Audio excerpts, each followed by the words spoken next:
What's up, everybody? I am here today talking with Joe. How you doing, Joe? Hey, I'm doing good, Zach. How about you? Pretty awesome. Just woke up.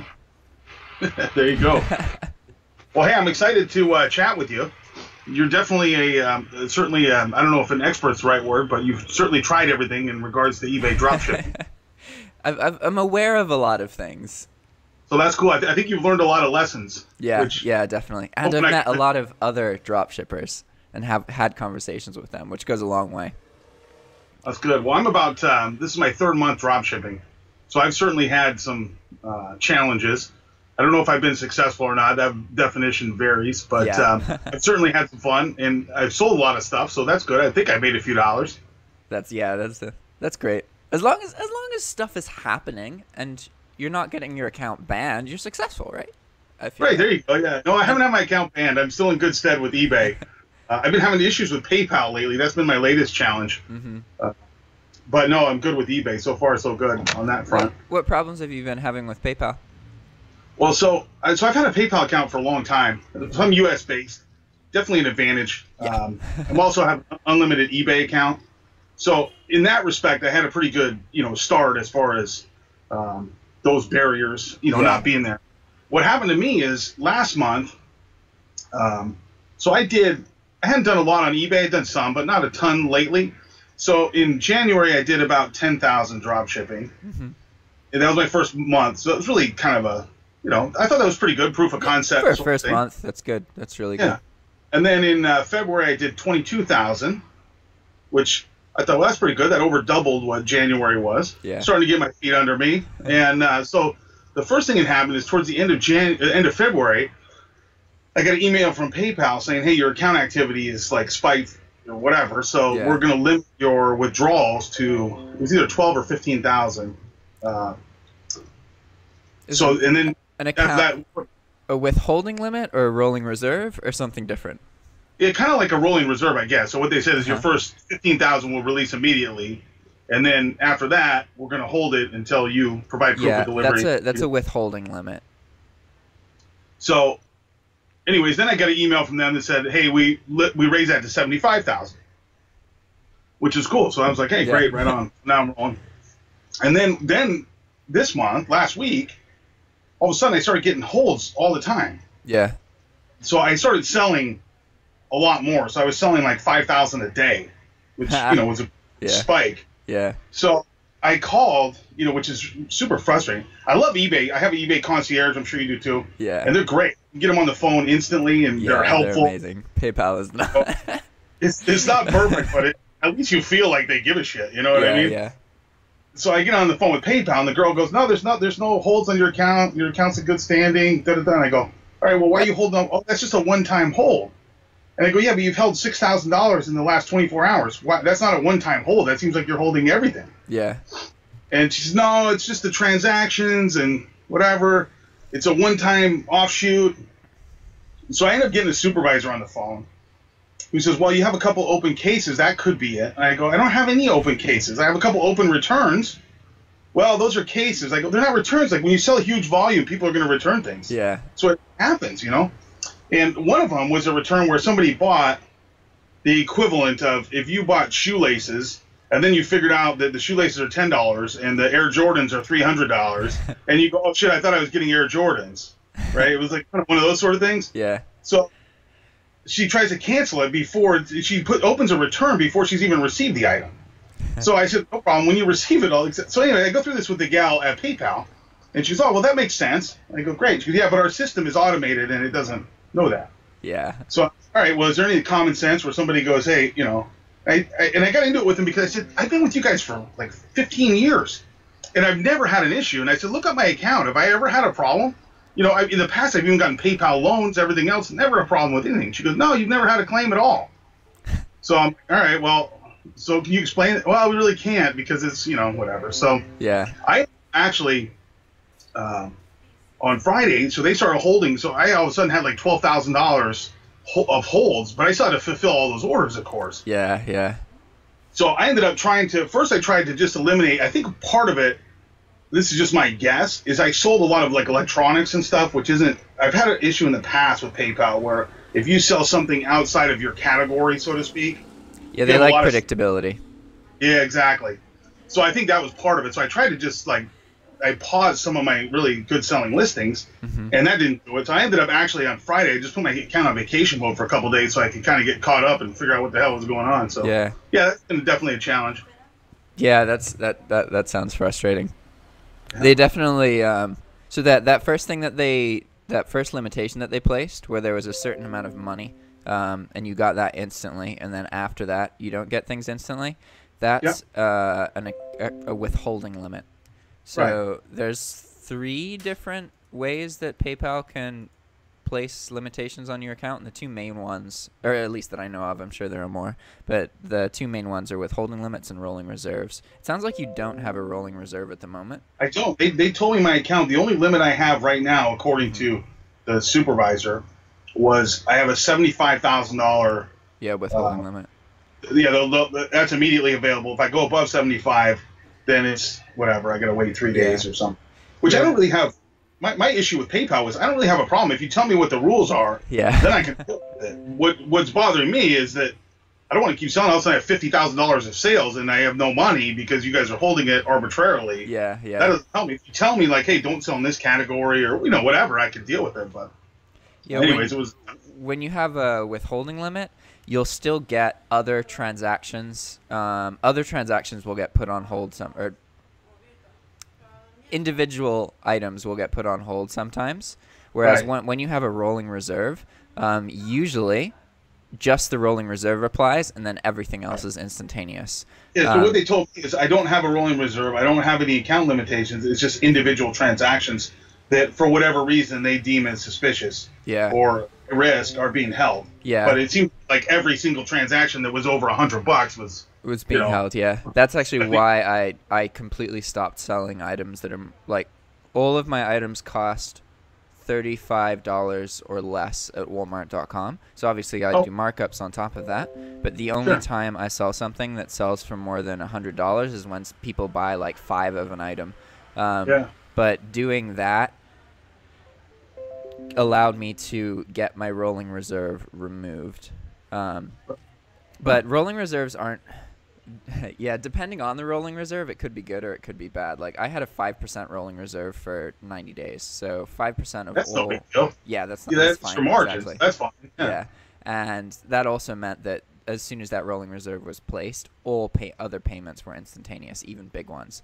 But it was just like you're experiencing prior to that rolling reserve, where the big transactions and the weird transactions, they would be put on hold. And I don't think that kind of item matters that much to PayPal, but what does matter is the price of the item. And if there isn't a predictability in your received payments, they'd much rather you get $130 payments a day than one $1,000 payment, one $400 payment, one $10 payment, one $53 payment. They really like predictability, and they also, I think they operate in 90-day periods. So they look at a 90-day period to see how your business is doing, and they use that data to make decisions. And sometimes they do every 6 months. But you need more than a month to show them regularity and all that kind of stuff. Yeah. Well, they raised it, like I said, they raised it to 75,000 as far as the other thing goes. So I don't know, I'll figure it out. But it'll be fine. It was funny. So I had to call the PayPal gal, and I said, "Hey, I don't even think I've ever had a case. Period. Have I with PayPal? I mean, I've had a couple with eBay, but they're always resolved. I've never had one that wasn't resolved to the buyer's satisfaction." And she goes, "No, you've never had a case with us. Everything's perfect. You got perfect history for a long time. We appreciate it, blah, blah, blah." I hung up the phone with her. An hour later, I get a chargeback, which is the first time I've ever had that happen. So, but it was interesting to me, after my frustration with PayPal, on the chargeback, I had done everything right. A guy ordered 10 of one item. I shipped them to him. Everything was right. The tracking was uploaded. And he just contested it with his credit card company. Yeah. And it sucks. People are jerks sometimes. Yeah. There's... So I responded to PayPal and said, "I don't know what I'm supposed to do." I uploaded the tracking, it got delivered, everything else.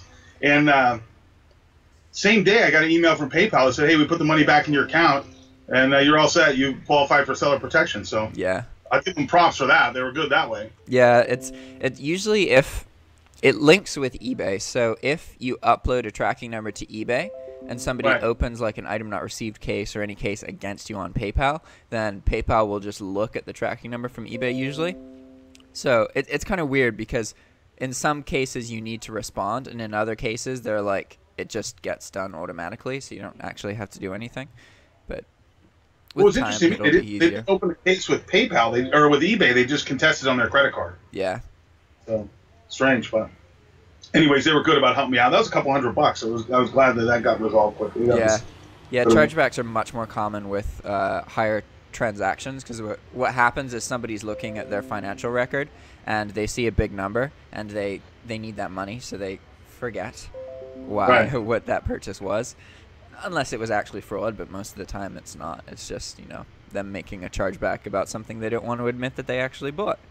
Yeah, right. Well, anyways, it was good. I was glad they resolved that quickly, so props to PayPal for that one. Yeah. And so you normally work on Amazon, right? I do. So I sell on Amazon pretty actively on Amazon, and I have sold on eBay in the past, like more traditional eBay. Yeah. And so I kind of made a career shift, if you will. I had a real office job. I was in the construction, executive level construction for commercial buildings. And about 6 months or a year ago, I guess, I made a change. It said, I'm tired of not seeing my kids, and I just want something different. So I started selling on Amazon. So I do private label on Amazon. I also do retail arbitrage on Amazon. And I did some eBay. I was doing eBay fairly actively for a while. But I got tired of all this stuff around here and just having to deal with it. It just was more than I wanted to. I want to travel. And my kids are almost out of the house, so I was kind of thinking, it'd be a good time to transition to something I can do remotely if I want to. Yeah. And so Amazon's been my primary. And I'll tell you how I got started in drop shipping. I just got a YouTube suggestion on a couple drop shipping videos. So I thought, that's pretty weird. It seems like from the outside, like you're pretty close to it, but from the outside, when you're trying to explain to somebody, they go, what do you do? Well, what happens is you list something you don't own, and then when somebody pays you for it, you take their money and buy it from somebody else less, and then have those people send it to them. Yeah. And it doesn't. My wife's like, is that even legal? I'm like, yeah, it's legal. Of course it is. It's like anything else. Like you buy it in one place, sell it in a different place. So it's not. You just get the money first this time. Right. Exactly. So it's not any. To me, it's no different than if I go to Walmart and buy something on sale and send it to Amazon, and Amazon sells it to people. Yeah. It's the same thing. I just kind of skip the middle part. So, anyway, this is kind of I'll tell on myself, but so I'm not like really bootstrapping, and like I said, I have an unlimited account, so I have some advantages, I think. Yeah. I kind of was like, I wonder if this will work. So I went on Kohl's.com and found some coffee makers that were on sale one night. Wow, that looks good. So I just made a listing on eBay and put these up there. And I'm at my kids had a wrestling match. So I'm at their wrestling match watching. My phone's going up. Ding, oh, you sold one. I'm like, wow, I sold one. Great. So I sold 4 in the span of like an hour. Then they started to get concerned. Like, yeah, I would be concerned as well. So I haul ass home and I canceled the listing on my phone just in case. Yeah. I get home. Sure enough, they're like sold out at Kohl's. So I have to go buy them for $50 more than I sold them for and everything else. So my proof of concept was kind of good, but I was like, wow, that didn't work really how it was supposed to work. Yeah. But it did prove to me that the concept was, solid. Yeah. So I just kind of got going with that. I thought, well, you know what, I'll give it a shot. And, I still have my Amazon business, which is going well. I'll keep doing that. But I thought, I'm going to try it. I'll see if it works. So I started just researching it. I probably should have bought a course in hindsight, but you seem like the kind of guy who can. It's really just about doing stuff and learning from it. As long as you're doing things and talking to people and learning, you're gonna be fine. That's it. So I started doing it, and then next thing I know, I'm doing pretty well. And so I remember I sold $100 in one day, and I was like super excited. Like, wow, that's cool. That's $100. Like, that's good. And then I sold 500. I had my first $500 day. Yeah. Wow, if I can, now it's starting to be, that's not huge, but if you make 10%, that's $50 a day. Yeah. That's $1,500 a month. This is what's going through my head. Wow, this is pretty cool. And then I had my first $1,000 day, and I was like ecstatic. Yeah. Like, wow, now this is really getting good. And then I had I woke up one morning and so I'm selling not that many items, and this is another lesson I learned. So I had I don't know, some kind of, I don't even know what it was, some kind of computer part or something, and it was like $180 each. Uh-huh. So I had a quantity somehow of 18 listed. So some guy bought 18. So I wake up in the morning, it's like, you sold $4,800. Like, wow, yes, I'm killing it. So then I go to order from Amazon. It says you can only order 3. So I'm like, oh, shit, how am I going to fill 18 of these things? So I have to scramble all around the internet and order 18 because I don't want to cancel the order on the guy. Yeah. So I'm lesson on that one, too. And it, anyways, then I had a problem with, I've had some good things, too, believe me, but it's not all problems. But the problems are more interesting. Yeah, then I had a problem with Amazon because I was doing this whole gift card shuffle, right? Where I buy gift cards from Carpool, Raise, whatever, thing, and cashbacks, and somehow or another I got some bad gift cards. So, not good, right? So I ended up getting refunded from Carpool. Now, I had another Amazon account I was using because I didn't want to use my main Amazon account because I sell on Amazon and everything else. Yeah. And so anyways, I had a huge problem with Amazon, like all security, you got to fax us this and the receipt, and they wouldn't accept the receipt from Carpool and all this stuff. So I finally said I'm not going to do Amazon anymore, just for me personally, because I had, I have too much to lose with Amazon. I don't want to take the risk. Yeah. So I quit selling Amazon items, but I was selling $1,000 a day of Amazon items at a pretty decent margin. So that sucks. So I almost had to start over. So quick, and Amazon handles things so well. It's Walmart. And then I had to set up with DSM Tool where they're doing the auto order.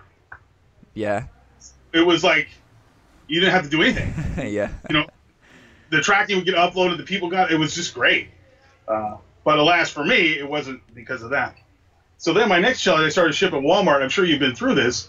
And Walmart. So the first thing I found was I think it was like a printer or something. So same thing. I sold like 10 in a day, and I'm like, sweet, I killed it on this one. And then I put all the orders in, then they all get canceled. And then I put them in again, they all get canceled. And then I reach out to support, and they would say, well, wait 30 minutes and try again. I tried gift cards, I tried credit cards, I tried everything, and I just had hell with Walmart. Yeah. As canceling orders. So anyhow, I finally got through that. Once I got registered tax exempt with them, which I already had, but once I got that all figured out, Walmart, that seemed to alleviate the problem. So if anybody's having trouble with that for me at least seemed to be the big. Yeah, it makes you more kind of like legit in their eyes. I guess so. Yeah. Since then, I haven't had any trouble, and it doesn't seem to matter how I pay for it with gift cards or credit card or whatever. Anyway, I get cancellations sometimes if I use a gift card, and I just have to replace it with a credit card, and it goes through.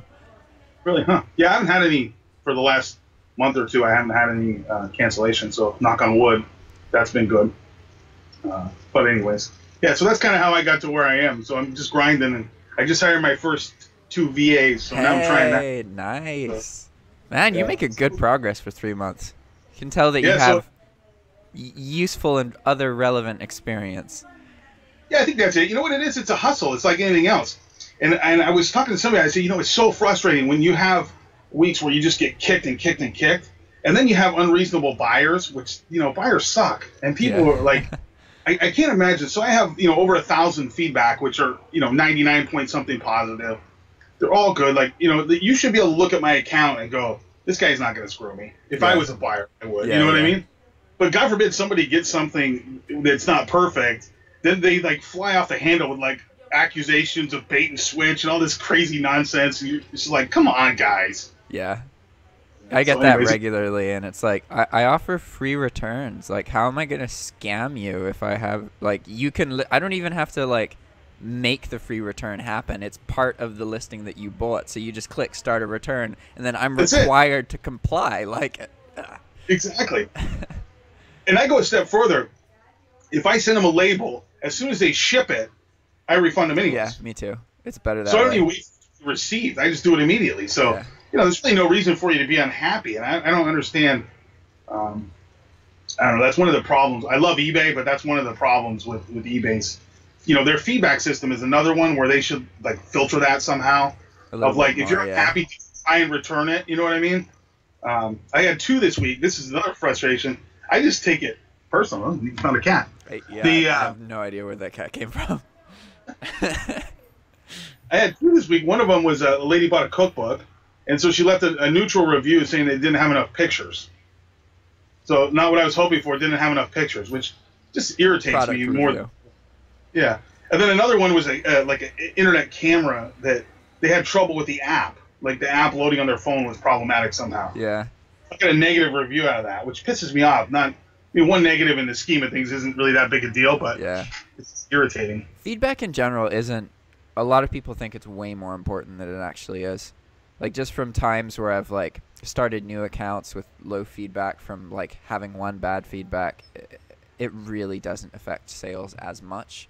I think when you're a physical eBay seller and you have like more control over your product, then feedback's a little bit more important. But for me, like all of my products are available sometimes for half the price somewhere else on the internet. My buyers don't do research. So feedback to them, looking at feedback is a form of research. So obviously maybe some of them do, but I really don't think it's as important as people claim. That's a great point. I never thought of it that way, but you're right. That's totally accurate. It's interesting. I haven't had, so I don't know how many items I've sold, but probably 40, 50,000, 60,000 worth. Mm-hmm. So it's quite a bit. And most of my products are not, $500 products. They're anywhere between as little as $5 to, I don't know, a few hundred. Yeah. And I haven't had one person yet say, oh, hey, it came in a Walmart box, or, I haven't had one issue. Yeah. It seems like a lot of people really worry about that, but, people just, I don't think they really care. Yeah. And that is something that is in drop shipping. Like, there are so many things that people think are a big deal, and they just do not matter in any way whatsoever. Like, and most of the big common problems people have with not getting into it, they're like exactly what you just said. They're like, oh, it's going to ship in a Walmart box. Nobody's going to like that. No, they're going to get the Walmart box and be like, what the hell, go to Walmart? And then they're going to be mad at me. And like, people just don't really act that way. They don't notice. And if they do, then they leave a feedback that's like, came in a Walmart box, but I'm happy. Yeah.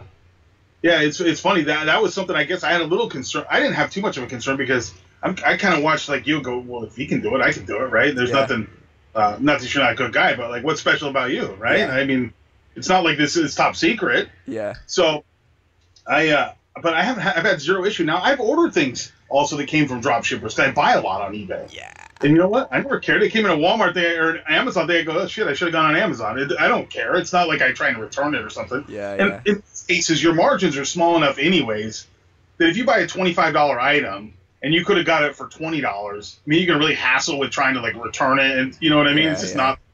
I don't think so. Anyhow, it's been a learning curve, but it's been fun. Yeah, there's to further talk about that point. There's some situations on Walmart where I sell multi-quantity sales, right? So sure. Multi-quantity sales through the pricing format that I use are some of the most profitable sales that I have, and it'll be like 5 of an item, right? And the reason that they're really profitable is because all of my items are $35 or less, so all of my items include a $6 shipping fee. So every extra quantity is $6 additional profit. So in that situation, sometimes I ship things that like the person paid $120 and then they get a box from Walmart and it has a receipt that says $60 in it, like, or $65. And I haven't ever had that. I've had issues with multi-quantity sales, but nobody's ever been like, what? Which is great. I think, you know what, you got what you ordered for the price that you agreed to pay. So, you know, who really cares? And if you're that unhappy, just return it. No problem. Yeah, exactly. It's funny. I haven't had one issue with that. So that was probably the biggest thing I was worried about. Yeah. And I've had a million other problems, but that one has not been an issue in the slightest. So it's just. That's a recurring theme where the things that we expect to go wrong are usually not the things that actually go wrong. It's interesting. I told you I did. When I first started, I was doing Amazon, and I had it with DSM Tool where it was auto-ordering everything. So, you know, really that was like a super automated system. It was kind of golden when it worked, but it was a little glitchy and didn't always work, which was, you know, a little bit of a pain. Yeah. But when I hired my first VA, somebody said, well, if you can hire somebody to do that, why wouldn't they just do it? And I go, well, I don't know, because they're in the Philippines and they don't have a credit card. I don't know. They just don't. And why doesn't everybody start their own business? It's just not what people do. Yeah. Some people are workers, and that's what they're doing. So when I started with him, he doesn't even know this, but I started another eBay account that I had 10 buyer feedbacks, and that's it. So I have him listing, and he's the only one listing on there. So I'm trying to like test the theory of, can you really completely outsource, if you just write a check, can you completely outsource this business, right? With a brand new account, you know, not mine that has 1,000 feedback and a whole bunch of sales and everything else, but with a brand new account. And it's been interesting. I thought the feedback would be a huge problem. It's not. And it really hasn't been. He's been making, so it's we'll see if it works out, but I'm curious to see if that theory will play out as being feasible. It's definitely feasible. A lot of it's about your ability to communicate with your VAs and to like train them properly. I have one VA, and I'm really lucky because of the YouTube channel. So instead of going to Fiverr or Upwork or anything, I was able to hire one of my viewers as a virtual assistant, and he lives in Morocco. And it's so much better for me because he is invested in me as a person. He knows, he watches the videos that I do, even the ones that aren't about dropshipping. He'll watch this video. He loves the videos that are about like talking with other dropshippers. And he actually has his own dropshipping account that he does on the side. So he does the work to like bring in some more money and to learn. And then it's amazing because he follows instructions, but he will also share any insight that he has with me. And I was not expecting that my second VA would be like perfect. Like I thought I would have to go through way more people to get to that point, but I'm at a point with him where I'm now working on figuring out how I was going to try and figure out how to train him to do all the bulk stuff. So I can do other things. But what I am going to do now is just train him to do all of the stuff that I'm bad at and I don't do properly that's hurting my business. So he can kind of pick up all the loose ends of the bulk work. And then I'll continue placing orders and doing that because it's only like an hour and a half a day. And it provides me some routine and structure, which is something that my life lacks. But VAs are awesome. If you find a good one, it's like, whoa, holy shit. And you can change people's lives like that.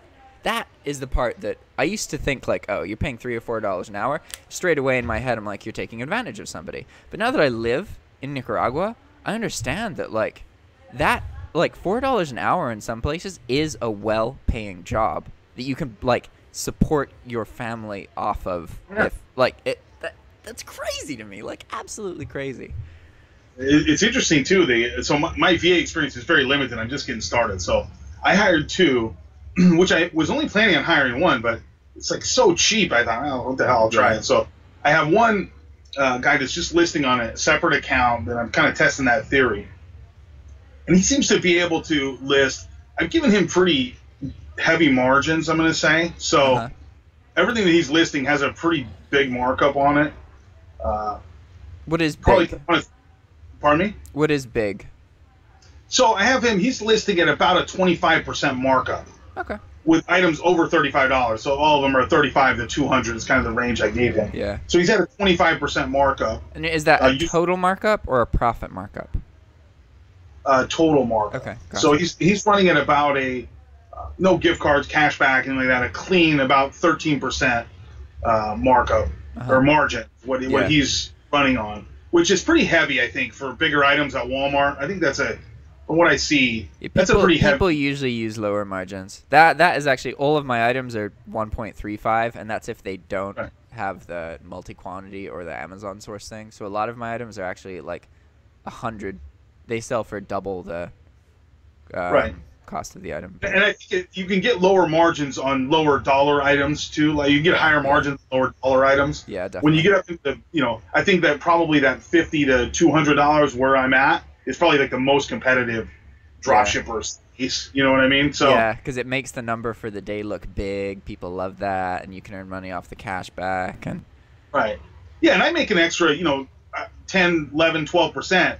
Between all the combination of cashbacks and discount gift cards and everything else. Yeah. I will say that's more challenging when you scale and you're starting to do 5,000 a day. It's a lot harder to buy gift cards unless you get a like when I was doing Amazon, I had a guy that was selling me Amazon gift cards reliably for a 3.5% discount. Yeah, like you could do that, but trying to pick them up onesie twosie off Raise and Cardpool is impossible. Yeah, when you get. But anyways, I had him doing that, and then I hired another gal that I have her listing on my main account with the idea that I would move her more into the customer service and doing that kind of thing. And that's working out really well. To your point, though, these people are so happy to be working for you. It's just amazing to me. I've had a lot of employees in the States, and they want a raise, they want this, they want everything. These people are just like so excited to have a job and that you're actually nice to them, and it's amazing to me how appreciative they are and how respectful they are. It's really been a rewarding experience for me so far, anyways. Yeah. Of doing that. So yeah, it's been pretty cool. Yeah. Here, so for some reference for people listening, I live in Nicaragua right now, and I live with like locals. I don't really live with other expats anymore, at least. And for them, this is young people, so not for like 30 or 40. But if you get a job that pays $500 a month, that's good. Like you can live fairly well. You're not going to be able to support a whole family by yourself, but if one or two of your friends live with you and also have that kind of job, you could support a family. That is like, let's see, that's 40 hours a week, and if we do the math, let's just say there's 4 weeks in a month. That is 160. $25 a week, right? Yep, 160. So 120.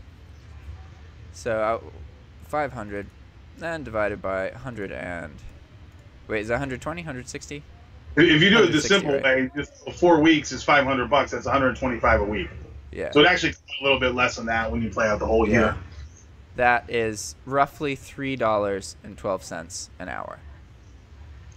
And that is what a job that most people my age here in this country, in the capital, would actively want and is hard to find.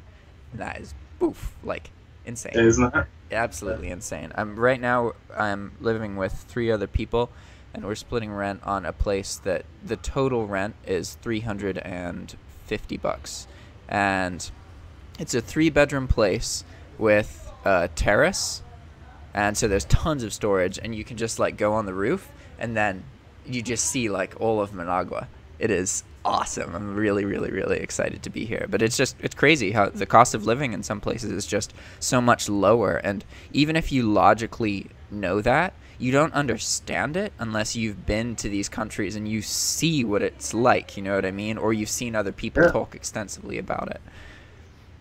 Well, it was interesting to me. So I hired from the Philippines. Yeah. And good place to hire from. Yeah, it was great. And like I said, I hired 2. I think I'm gonna hire another one actually, but I hired 2. The first one, his English is not great. I got to be honest. It's but you got to be reasonable with your expectations. Yeah. So he's just listing, and it's good enough. We've had a few bumps in the road, but more or less it's working pretty well. The second one was really good. Her English is, I'm not gonna say perfect, but it's like as good as an immigrant that's lived in the States for a long time. Yeah, yeah. So the grammar occasionally is off slightly, but very easy to communicate with. And it was interesting to me when I put on my ad, I didn't put a pay scale. I just said negotiable because I kind of wanted to see what you would get for different price points. And I didn't really have anything in mind as far as, I don't know what it's worth. So if somebody's great, I don't know.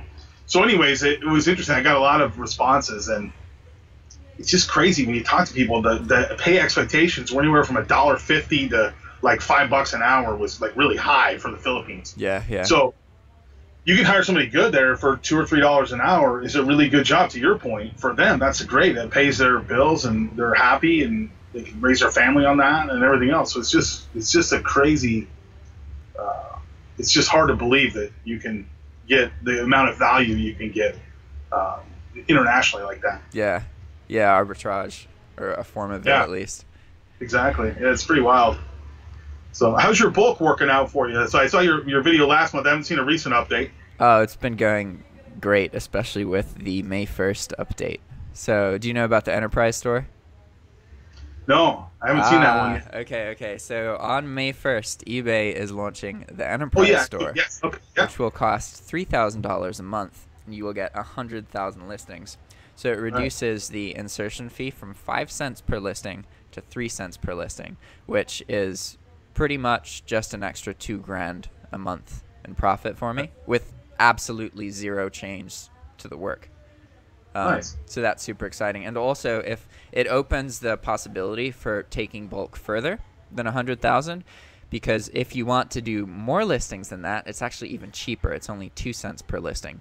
So by doing this, eBay has effectively halved insertion fees, and it's really good for me because I teach bulk and I have a lot of bulk information. So now the demand for bulk information is just going to go up because it's so much more feasible now because of this update. Whereas before, like, the insertion fees are a big problem, and it's you can definitely do it profitably, but you really need to be able to handle like emotions and the possibility you can't pay your insertion fee bill and all that kind of stuff. But it's been going very well, especially now because I understand more about cryptocurrency and how you can use cryptocurrency to just like if you really know what you're doing with cryptocurrency, you can run a dropshipping business where you sell everything the same cost as your supplier and be profitable, which is crazy to me, like absolutely crazy that that's a thing. I can't understand crypto. That's something that I just don't have a handle on. Yeah. But I know people are making you don't tons of have money. to understand too much about it, really. The thing is, you can get gift cards for way better rates by paying for them with cryptocurrency versus US dollar. It's just like you're talking about, like, if you don't know what you're doing, you can get 10% off. And if you do know what you're doing, then that number can go from like 20 to 30%. Wow.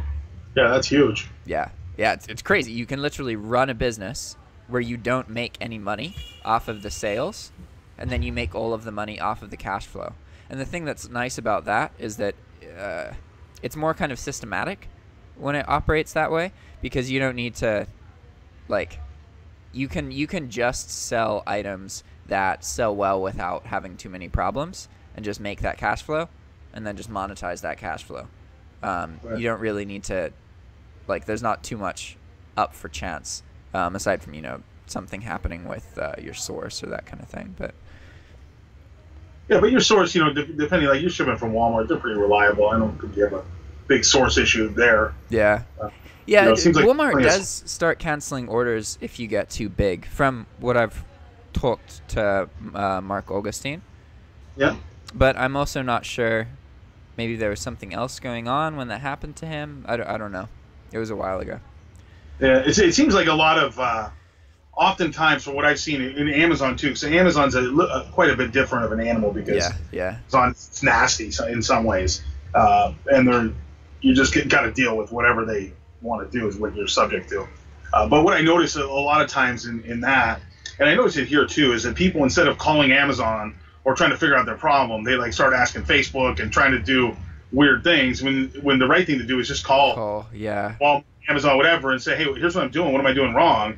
And 99% of the time, you can resolve your problem that way. Yeah. And it seems like a lot of drop shippers try and operate, there's nothing wrong. Like, Walmart doesn't care if you're a drop shipper. They have a reseller program where you can sign up and get a resale thing so you don't have to pay sales tax. So obviously they're selling. You know what I mean? So if you have a problem, call them and say, hey, how can I fix this? And so it seems a lot of times, though, what I've seen, like, a lot of people have contacted me with Amazon problems, and I help them try and figure them out. I don't do it for money, but I try and just be helpful. Yeah. And oftentimes there's like way more to the story. So they'll say, like, this happened, and you're like, wow, that's weird. I've never seen them do that before. That doesn't seem right. Oh no, that's the way it was. And then you dig into it and you go, well, you didn't tell me this, and this that were contributing. So you never know. But it seems like that happens a lot too, where you only get one. A lot of people just they think that drop shipping is sketchy, so they don't want to communicate with the platform that they're drop shipping on, and that is a huge like, you have to be in good communication with them. Like, there's so many times I get a lot of messages on Facebook now. I definitely don't respond to all of them, but if someone asks a specific question that I can quickly provide an answer for, then I'll respond and help. Whereas if someone's like, yo, what's up? I can't deal with that.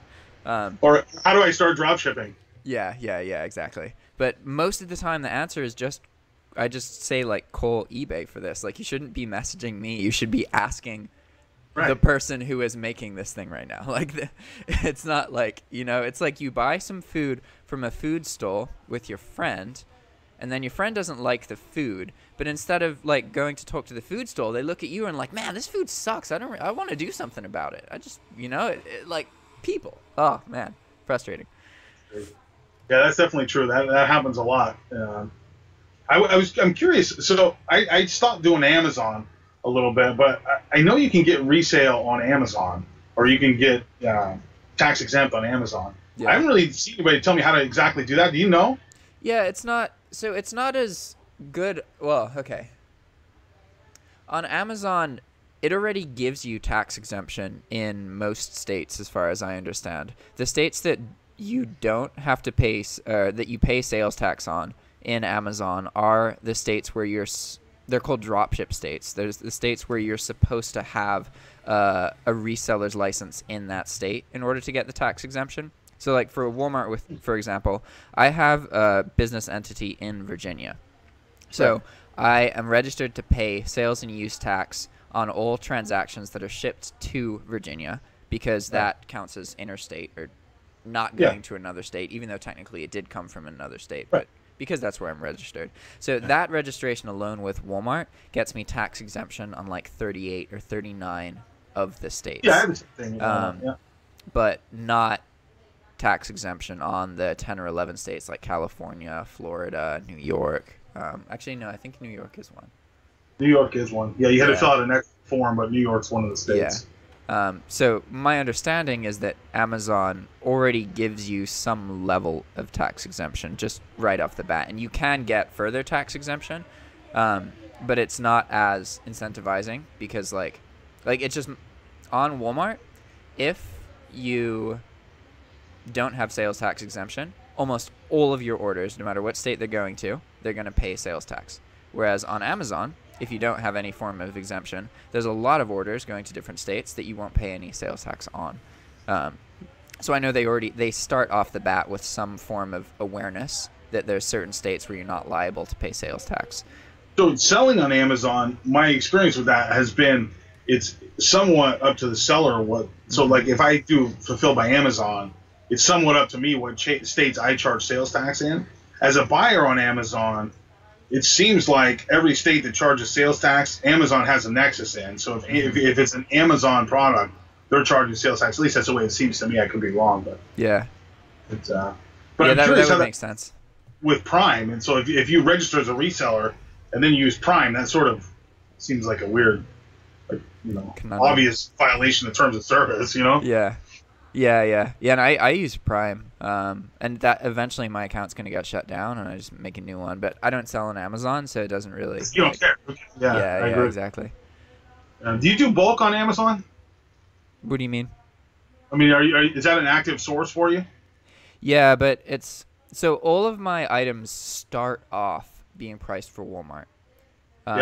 Then a lot of items that Walmart sells are also available price matched by Amazon. So Amazon sells them for the same price, but without the $6 shipping fee. So I don't originally post items from Amazon. I originally post items exclusively from Walmart, but 10, 20, maybe 30% of the items sometimes are able to be fulfilled by Amazon much more profitably, because we're talking about like $20, $25 items, and I'm able to source them from Amazon for like $13. I got you. You list them from Walmart, but then you may end up buying them from Amazon. Yes, exactly.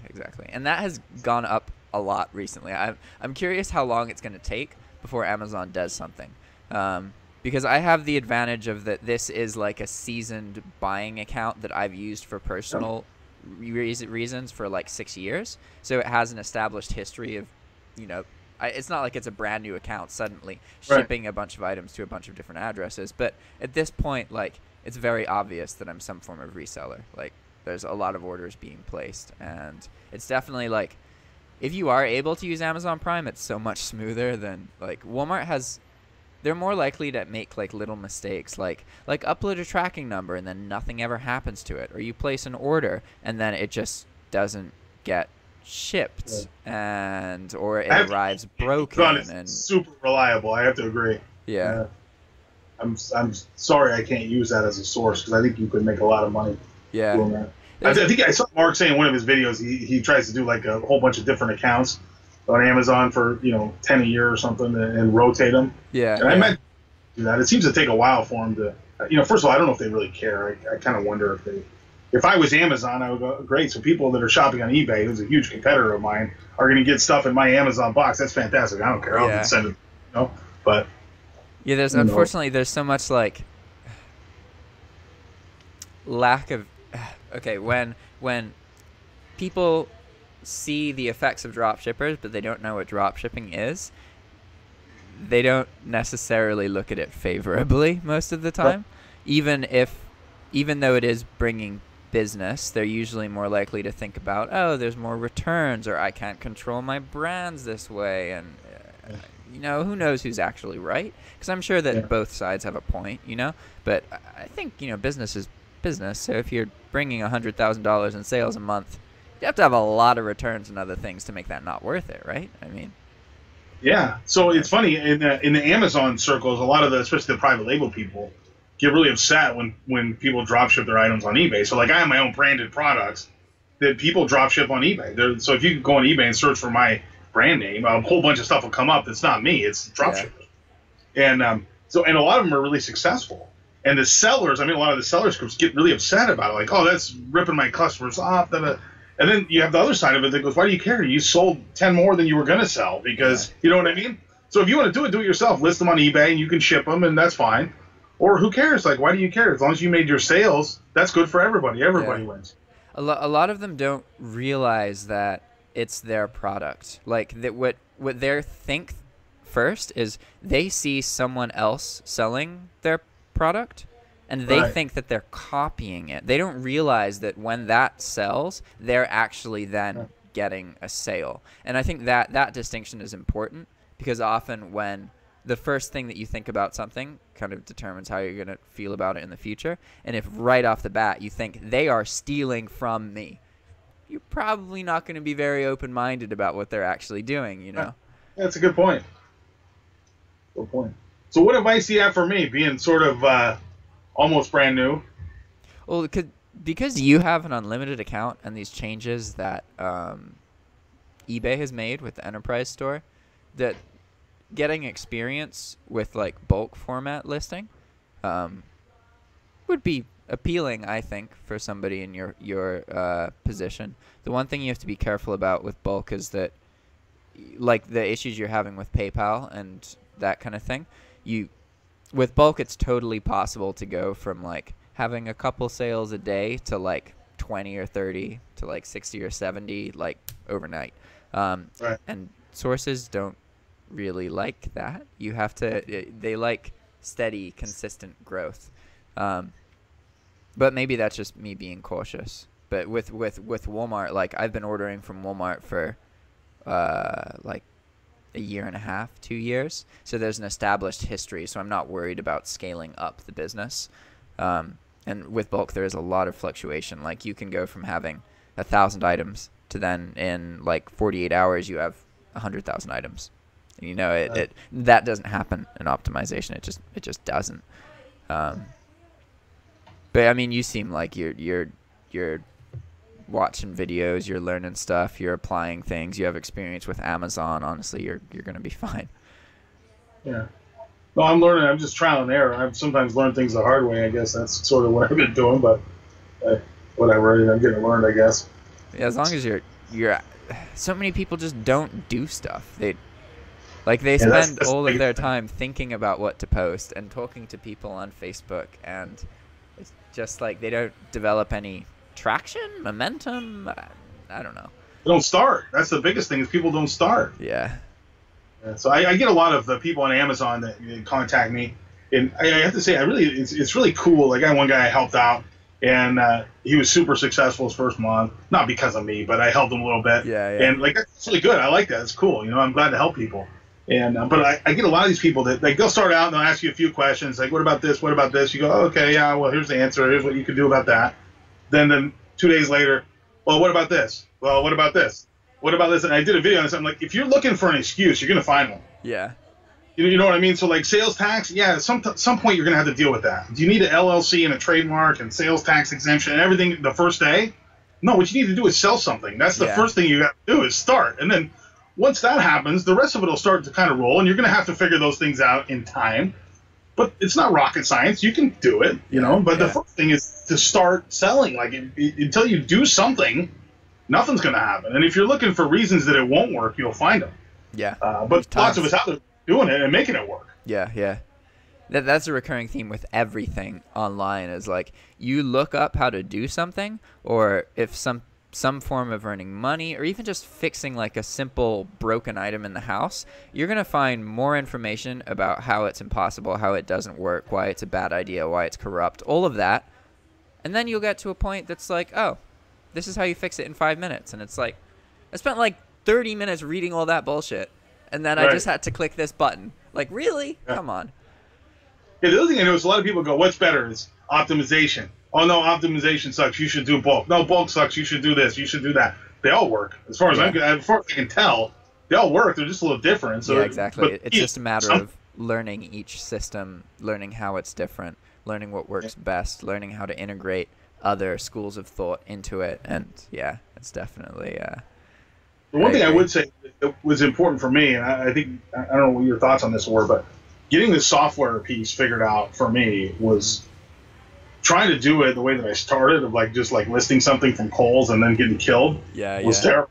Yeah. So software to me, that piece, it doesn't have to be an expensive software, but having some kind of price monitoring software out of the gate was, that's one I would say is probably not optional. I think you really need that. Yeah, I agree that at this point software is necessary. And that's really just because there's so much different software available, and like everybody acts like, oh, this is the best one. The reality is nobody knows all of the different software, and the vast, vast, vast majority of people who are talking about software have only tried one or maybe two pieces of software, and they're just using whatever the person who trained them or the person they're learning from is doing. Sure. And they're just copying it and being like, this is the best tool. Unless you have personally tried multiple different tools, you have no fucking idea what the best tool is. You just don't. Right, exactly. Like, you don't. Yeah, I would agree. I tried a few. I did DS Genie. I'm still current with DS Genie, although I don't use it. Mm-hmm. And DSM Tool has had a lot of glitches, but overall, I find the software to be super intuitive. If you're new, it's really easy to start with. Yeah. You don't have to like learn a lot. You can, in 10 minutes, you're listing things. Yeah, you know what I mean? I think DSM Tool is the best one that I know for beginners, specifically because most people aren't going to list more than like 10 or 20 items before they give up. So DSM doesn't cost anything until you pass 50 items, and you get a repricer. So it's perfect for new people. Yeah. So now I'm at the point where I'm using DSM Tool on a pretty good volume level. So now it's at the point where I start to go, I don't know, is it now dollar-wise, you know, because you pay per listing. Yeah. So when you go over a couple thousand listings, it starts to, the price, you know, ratchets up. Yeah. You know, so I don't know where the price, the breaking point is. Yeah. You're better than something else. I don't know. Yeah, I use so I have an optimization account on the side and the bulk account. I don't like optimization. It is so boring. I just don't really like it. I love that with bulk you completely eliminate time spent posting items. Like you're not even paying somebody else to post the items. You have a list of items and you just reiterate it. And like you have to create the list in the first place, right? But a week to create a list that you then use over and over and over again and never have to post more. It's just great. But I got sidetracked there. So I have an optimization account where my virtual assistant posts the items that have been selling on my bulk account into an optimized account. And that, there was a point I was trying to make with this account. Why did I bring this up? We're talking about software. Say it again, sorry? We were talking about software. Oh, yeah. So he uses DSM Tool to post to that account. But on my bulk posting, I use Hydra Lister. Hydra Lister and SkuGrid. And that's just because there's almost all of the other available software, exactly what you just said. It scales, the price scales up a lot when you have more listings. Like there's most of the software available that's a suite, which means it's a lister and a repricer and maybe something else like a sniper. You can't have, bulk doesn't work because like you can't be paying $1,000 for a piece of software because you have 10,000 items. You're already paying a lot to insertion fees. You can't have payments that are that big. But yeah, so DSM Tool I use for my VA uses for the optimization, and he seems to like that. It's definitely much more intuitive than a lot of other software, and it also has it has a lot of features. They don't necessarily all work perfectly, but no, they do not. There's definitely been a few bumps in that road with DSM Tool, and I'll tell you, that's crippling. You know, I lost about a week of.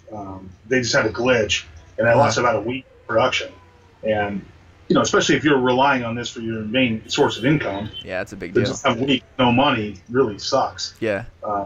Interestingly, when that happened, kind of, it's not really bulk, but sort of the same thing. I had a bunch of listings on Amazon, and I ended up I had to reprice them all. So when you're kind of, I don't know if I really do optimization, but sort of something like that.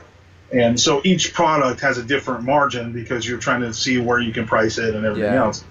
So I ended up just out of desperation clicking all my Amazon listings and doing like a 1.3 or whatever, just a fixed margin on that. And they still sold. So it's kind of a bulk. Like maybe I didn't sell as many, but you still had a lot of sales. So I can definitely see where, you know, if you could figure out how to really do it right, I can see how that would work. Yeah. My favorite thing about bulk is that it definitely there's a learning curve for it. It's not as simple as optimization. Definitely not. Optimization is much more straightforward. Generally, if you're posting optimized items, you don't have to worry about having an eBay bill that you can't pay. That's not going to happen.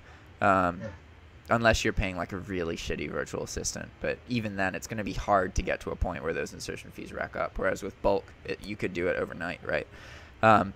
But the thing is, with bulk, it shows you so much data, and I don't have to do any product research because I have a list of 100,000 items that includes a huge variety of items. So seasonality is just shown to me by the results of that.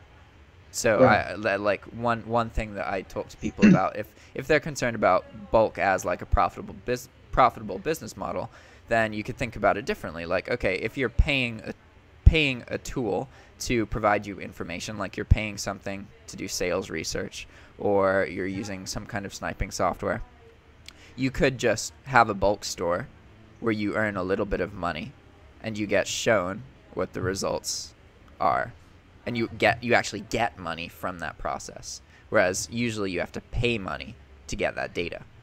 But with bulk, you get tons and tons and tons of data, and like it's definitely like, I know that there are people who would there are people I'm sure who do bulk like much better than I do, because I have my interests on my YouTube channel and keeping my work minimal, whereas a lot of people, they just want a bunch of money, you know. So no, you bounce around a little bit. I can see that. Yeah. But that's cool. But it sounds like it's working for you now, so that's good. That's good to hear. Yeah, definitely. Now with my life isn't, I'm not struggling anymore, and I struggled for like 8 years. So it was definitely, life was hard for a long time, but now, like, even if eBay, like, say that my account gets banned or something, I still have enough income coming in from the course and the YouTube channel that I'll be okay. Like, it's not going to be great, but there's multiple branches of income, and it's really interesting how when you start drop shipping, like, what's really happening is, say that you get into drop shipping and you start selling items and you start earning money. What's happening is that you have information that's being monetized, and that is enabling you to produce more sales. But there's other ways to monetize that information. You could sell that information to people. You can run a YouTube channel. You can have a blog. And it's like, it's really interesting how you can have just one source of something that comes into your life, like drop shipping, and then, like, you can make money off of sales that don't make money. There's so many different possibilities. It's really, really fascinating. That's great. Yeah, one thing I like about your course, I think part of why that's been successful for you too, is you're not trying to charge $1 million for a course. I think I don't want to speak out of turn. How much is your course? $20. $20, right? So yeah. If you're watching this, what's $20? That's not even lunch almost. You know what I mean? So yeah. I think it puts it within reach of a lot of people to say, hey, you know what? What's a $20 investment? It's not a lot. So I applaud you for that. I think that'll pay some dividends. A lot of these guys selling courses. And I see it with the Amazon particularly. They sell courses for thousands of dollars. Yeah. there's no, if anybody's watching this, there's no like magic thing that you can sign up for that does everything for you. It's a secret trick I'm dangling in front of you. It's a secret. You want to know my secrets? Exactly. So, you know, $20 for, hey, that's worth it to me just to, for the sake of you sitting down and taking the time to put it together. $20 is easy. So if you're watching this, I would, you know, take a $20 chance. That's not really that, you know, big of a deal. Yeah, it's not that much of a risk. And that's on purpose, because I thought about my life, and I was like, what is an amount that no matter what was happening, no matter how poor I was, I would have been able to come up with? And $20 is something like, there are times where I didn't have that money, obviously, but I could get $20. You can hustle $20. Exactly. Yeah, exactly. Pull lawns or do something. You can hustle $20. That's easy. Yeah. It's doable. And even if it's like, even if you don't have, because one thing that I think a lot about the future of my YouTube channel and my own interests, and one thing that I'm particularly interested in is the fact that there is a huge market of people overseas who can benefit from dropshipping. And the thing is, the people in the States, they can benefit, but most people in the States, their lives are fairly good. If they want to improve their life, they have access to internet, they have access to a social security number. Most people in the world don't have that luxury. They can't, like here in Nicaragua, for example, if you want to dropship, you, like, the biggest obstacle is starting, because it's not like in the States. You can't just make, like, you can't have a PayPal account here, because PayPal doesn't recognize the Nicaraguan bank accounts. So, like, getting to the point where you can be paid, like, you can do something online and get money in hand from it. Getting to that point is easy in the States, incredibly easy. Whereas in many countries, it's not. And the irony is that in these countries, you need a fraction of the amount of success to change your life. Like, if you earn $5 a day, that is enough to change your life in Nicaragua. Like, it's just not really in the States, you know? So I want to figure out ways to... I made 300 one day, and my son goes, Dad, I was frustrated with something. He goes, Dad, think about it. You made $300, you're still in your pajamas. So, you know, same thing. If you're in another country where that's a lot of money, you know, you can make a life-changing amount. You know, 2 months in, I was making over $3,000 a month with not that much effort with the dropshipping. I can see where, you know, if you were someplace else, I think the biggest challenge there would be the things that you talked about. I think calling eBay, being in the United States, having a U.S. bank account, having access to a U.S. credit card, you know, all those things, those are the big challenges internationally. And I would agree that if you figure out a way to solve some of those problems for people, that's probably super marketable. And that the biggest solution for that, or the most realistic solution, is definitely cryptocurrency. That's another reason I'm interested in it. It's not so much... It's funny because most of the interest in cryptocurrency comes from, like, oh, people want to get rich. They want to buy cryptocurrency and then have the price go up by 1,000% and then sell it and earn money.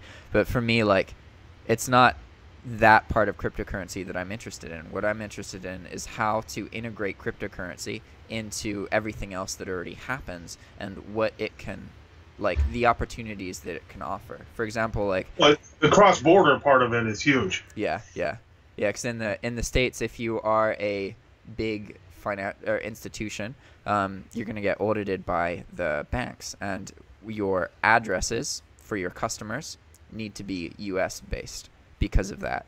So it's because of legislation that exists in the States. But cryptocurrency, there's no legislation about.